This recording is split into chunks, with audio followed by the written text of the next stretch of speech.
Hello, it's Nikki and welcome back to a brand new series. I'm going to take you behind the scenes over the next 3 episodes, all around a process that I've been working on and through behind the scenes. And this is a juicy one for me and one that I wanted to capture because there's been lots of thoughts and feelings this year for me personally in all areas of my life. I found turning 41 was quite an interesting process. This is not related to business, by the way, but it might give some context.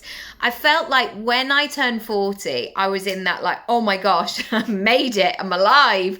I'm 40 and we bought our house and we moved and there was a lot of like moving parts. And in a way, I didn't stop and think and reassess. And at 41, I feel like things calmed down a little bit and I really got the opportunity to look at what was going on. Now, some of that process was not pleasant. And it's one of those things that if you ask questions, you have to be willing to get the answers.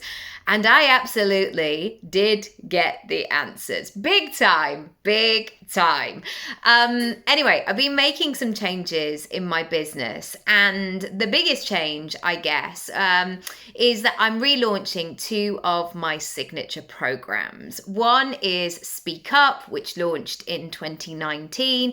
And the other one is Create Your Income Pie, which is all about packaging and pricing up your services, your expertise, your experience, your talents, your portfolio career, and creating your own business model, essentially. And I've been doing this work for many, many years.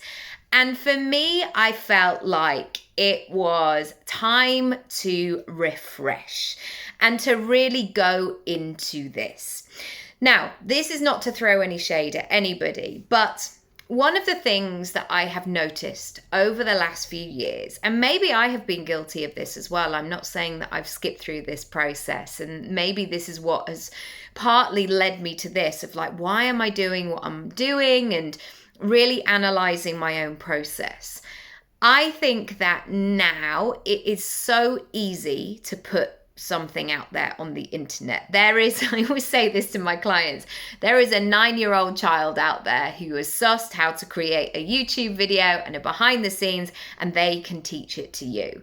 The number of times when my son comes back and will explain something, he was talking about the weather the other day and clouds, and I was seriously all ears, because that piece of information, that piece of knowledge, if it was ever there in the first place, it's definitely gone right now. But the way to get started is fairly straightforward these days. You know, you can get access to things, you can put stuff on YouTube, and you can learn how to do it. Now, through that process, that means that anybody can do it and anybody can put anything together and just get it out there. And so the question that I had was, what kind of creator, and I see myself as much more of a creator and a space holder rather than a teacher, because I'm not directly saying like, this is what you need to do. I always want to empower you to do this in your own way and to really find a way forward.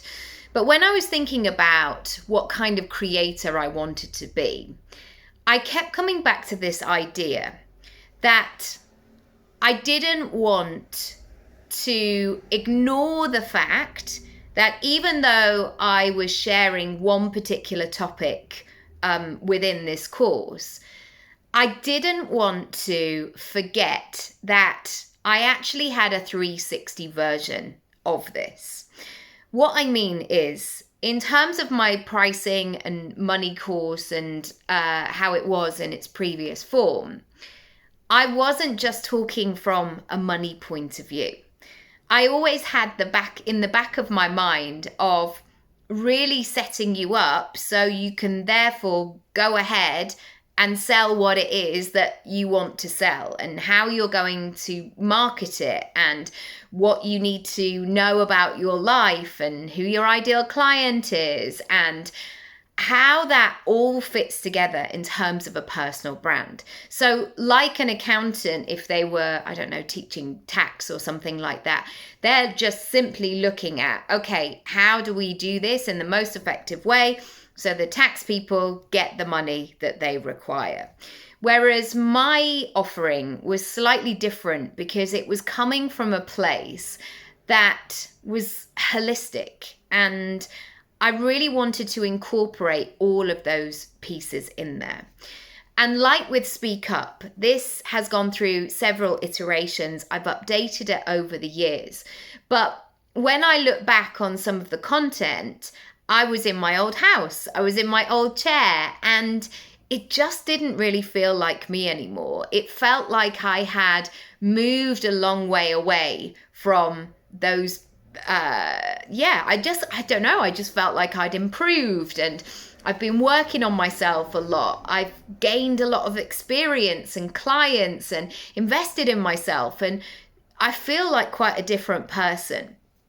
And so when I kept coming back to why I was doing this, because essentially I have created more work for myself, the first thing was, am I representing the kind of creator that I want to be? And the answer was sort of, but it wasn't 100%. Like, it felt like there was a lot of work to do. And secondly, I asked myself, am I really giving everybody what they want? Am I scrimping and saving? Not scrimping and saving, but am I holding back?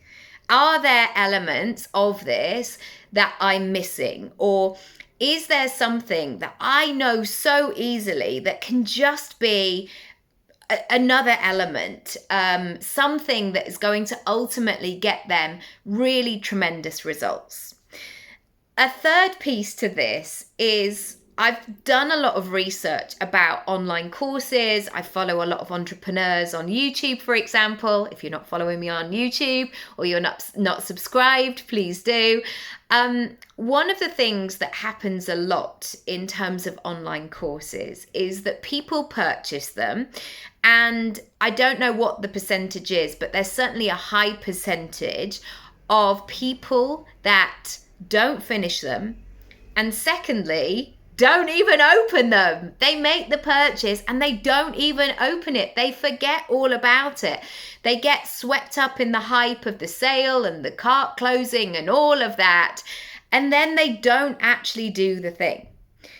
And when I kept coming back to, again, the kind of creator that I wanted to be, I wanted people to complete the course. I want them to get the results. I want people to go, this was a fantastic use of my time and money and effort and focus, and I did it. You know, the end point of Speak Up, for example, is to become a paid speaker, is to have all of the elements so you're good to go, your portfolio, your website, your page, and really feeling like you've got a full rucksack of resources.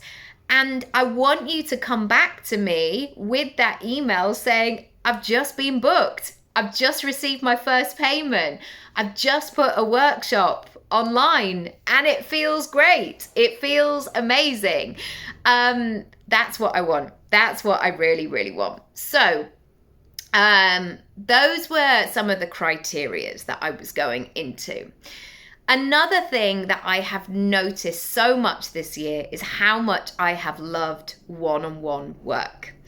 And in this time where everything feels quite overwhelming for lots of people, I think many people are burnt out. And I've definitely had periods of that over the last few years. You know, it's been a lot. It's been a lot in lots of people's families and circumstances and all the rest of it. But one thing I kept coming back to was this sense that there are some people who don't want an online course. It's one of the most popular sentence openers that I get in terms of my emails, like, hi Nikki, I know you've got this online course, but I don't want it. And every time it just makes me laugh. I'm like, okay, what do you want? And they just want one-on-one. They want bespoke help. And as I was looking at this and kind of carving out my offerings, I was really thinking about how I could facilitate and deliver that one-on-one work.